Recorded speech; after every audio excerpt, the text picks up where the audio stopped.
여러분 안녕하십니까? 선천병원 김상구 원장입니다. 오늘은 팔꿈치 연골 손상에 대해서 알아보겠습니다. 저번 시간에는 팔꿈치 연골 손상 중에서도 판너시 병이라는 거에 대해서 알아봤고요. 오늘은 이것과 비슷한 박리성 골연골염 OCD라고 하는 병에 대해서 알아보고자 합니다. 팔꿈치 연골 손상은 위치는 상골의 소두가 되겠어요. 소두, 작은 머리라 그러죠. 어렸을 때 빨리 생기는 부위거든요. 그래서 소두라고 이야기하고, 박리성 골연골염은 주관절의 외측이죠. 외측 구획에 가해진 반복적인 외상과 관련하여 소두 연골 부분의 하골에 발생한 비염증성 변성이라고 이야기를 하게 되겠습니다. 판너시 병과 판너스 디시즈, 이 병과 관별 진단을 해야 돼요. 관별 진단이 중요한데, 같은 거의 질환의 두 개의 다른 경기일 수도 있어요. 비슷하거든요. 위치도 비슷하고 상당히 헷갈리는 부분이 있습니다. 그래서 환자의 발병, 나이, 그리고 원인, 그리고 자연 근과에서 서로 다른 특징들을 가지고 있거든요. 그래서 판너스 병은 주로 나이가 좀 어려요. 10세 이하라고 보시면 되고, 박리성 골연골염은 더 나이가 많다. 11세에서 15세. 대부분 다 비슷하죠. 초등학교에서 많이 생기는데, 약간 이 병은 초등학교에서 중학교 초 사이에 생기고, 여기는 좀 초등학교 저학년 때 많이 생긴다라고 보시면 되겠죠.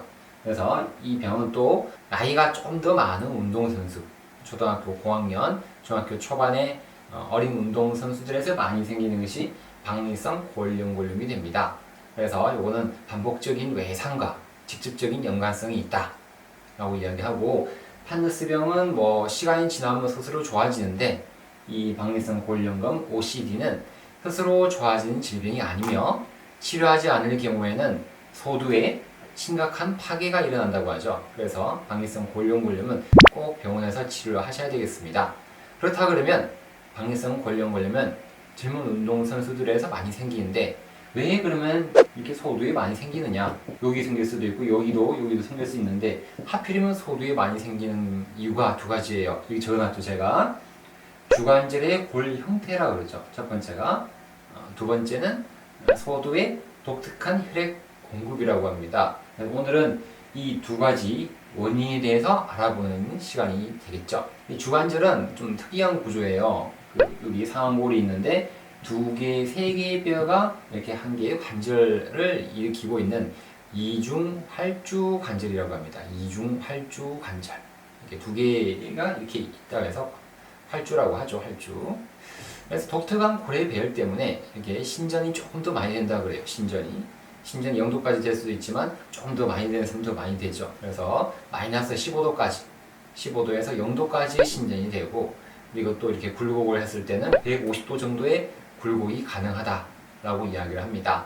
그래서 또 정지된 척골은 안쪽이죠.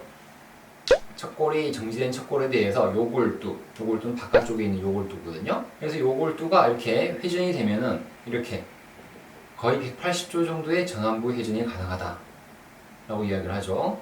정지된 척골에 대해서 이렇게 많이 움직이니까 아무래도 척골보다는 여기가 많이 움직이니까 여기에 손상이 더 많이 생긴다라고 이야기하는 거죠. 그래서 이런 독특한 골의 배열이 관련이 있는데, 주관절의 안정성은 상완골과 척골의 관절, 그리고 요골두 및 상완골 사이에 있는 관절의 일치로 안정성이 획득이 되는데, 특히나 안정성은 여기서 20도까지가 안정성이 상당히 높다고 그래요. 이 구획에서는 안정성이 상당히 높고, 또 120도에서 150도 사이에서도 더 큰 안정성을 보이더라 라고 이야기를 합니다. 그 말은 이제 여기서 여기까지는 괜찮고 안정성이 있고, 여기 120도에서 150도 사이 괜찮은데, 그렇다면 불안정한 부분이 꽤 크다는 거죠. 그 말은 20도에서 120도 사이 상당히 불안정하다는 말이 되겠죠. 무려 100도 정도에서 불안정한 면이 있는 것이 팔꿈치 관절이라는 거죠. 상당히 특이하죠. 좀 더 안정성이 높으면 좋을 텐데, 하필이면 100도나 불안정성이 있기 때문에 팔꿈치에 소두에 그런 불안정성이 많이 생기게 된다는 그런 관절의 특별한 구조가 됩니다. 특히나 이제 아직까지 성숙이 되지 않았죠. 운동선수들은 아직 뼈가 다 자라난 게 아니거든요. 어린 선수들은 계속 커나가면서 뼈도 성장하고 키도 성장하게 되는데, 그럼 아무래도 어린 아이들은 그 팔꿈치 연골이 상당히 몰랑몰랑하고 탄력성이 크겠죠. 탄력성이 참 이렇게 늘어난다는 뜻이 되겠죠. 그래서 이로 인해서 아무래도 운동 범위가 상당히 증가되어 있어요. 운동 범위가 아무래도 조금 일반의 사람들은 뭐 조금밖에 안 움직인다 그러면 운동 범위가 증가되면서 이렇게 과신전이 더 되는 거죠. 과신전이 더 될 때 이렇게 쭉 더 펴지게 되면은 여기에 아무래도 압력이 증가돼요. 요골과 소두 사이에 있는 관절 압박력을 증가시키게 되고, 반면에 이렇게 됨으로써 안쪽에 내측에 있는 관절낭, 측측에 있는 척부인대에는 임장력이라 그러죠. 잡아당기는 힘이 증가되게 됩니다.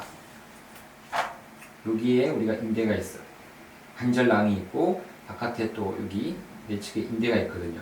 관절낭과 인대 이 부분에서 잡아당기는 임장력이 커지게 되죠. 그래서 반면에 이게 여기서는 잡아당기게 되고 여기서는 늘어나게 되면서 여기는 아무래도 불안정하게 충돌을 일으킨다 라는 그런 또 개념을 이야기를 하고 있습니다. 특별한 또 개념이죠. 많이 몰랑하면서 여기는 과신전돼서 불안정해지고 여기는 타이트하면서 문제가 생긴다 라는 그런 개념이 됩니다. 또 이제 뭐 머리 위로 공을 던지는 우리 야구 선수, 뭐 핸드볼, 뭐 배드민턴, 다 이런 농구, 또 체조 선수 같은 경우에는 어떻게 돼요?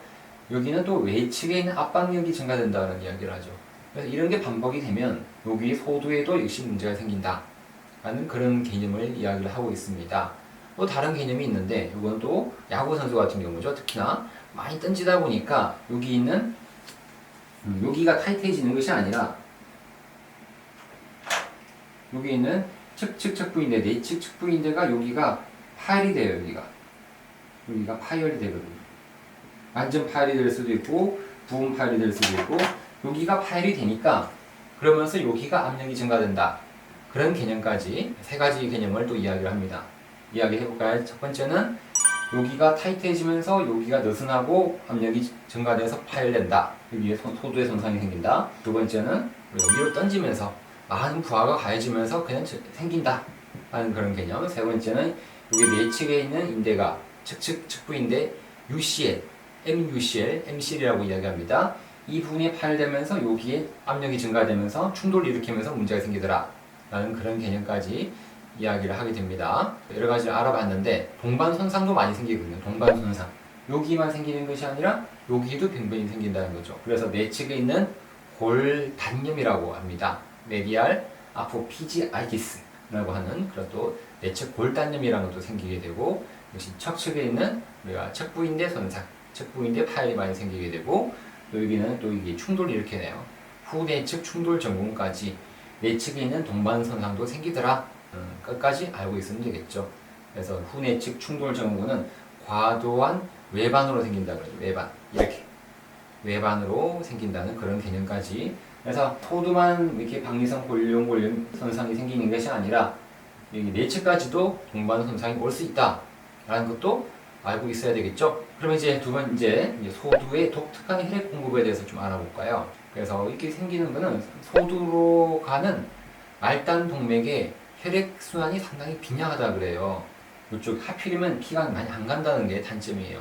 그래서 피가 많이 안 가니까 소두는 외상에 의해서 쉽게 손상을 받는다라는 거죠. 피가 많이 가고 풍부하면은 조금 손상이 가더라도 좋아질 수 있는데 피가 많이 안 가니까 힐링이 잘 안 되는 그런 단점이 생기는 거죠. 그래서 특히 소화기, 청소년기 때는 요측 회상동맥이라고 그래요. 요측 회상동맥.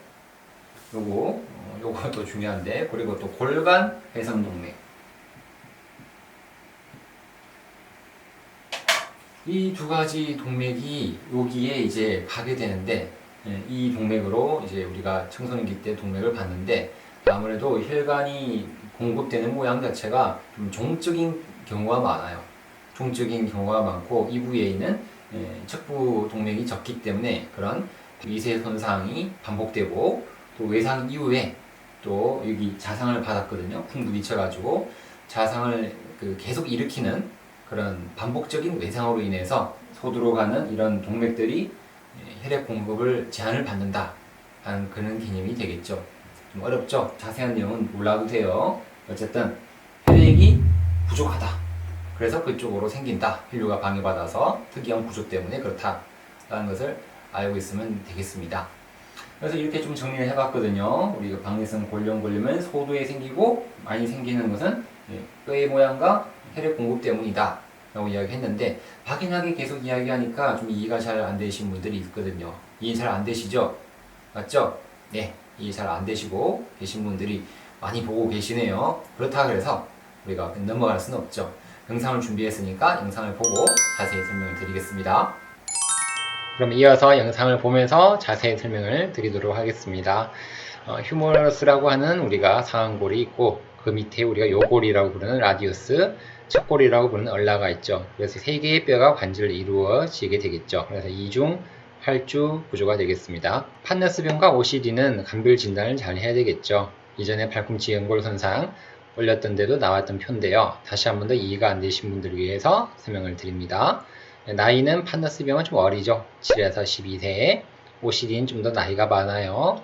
13세에서 16세 보시면 되고, 이런 장림 현상이 생기게 돼요. 락킹, 캐칭은.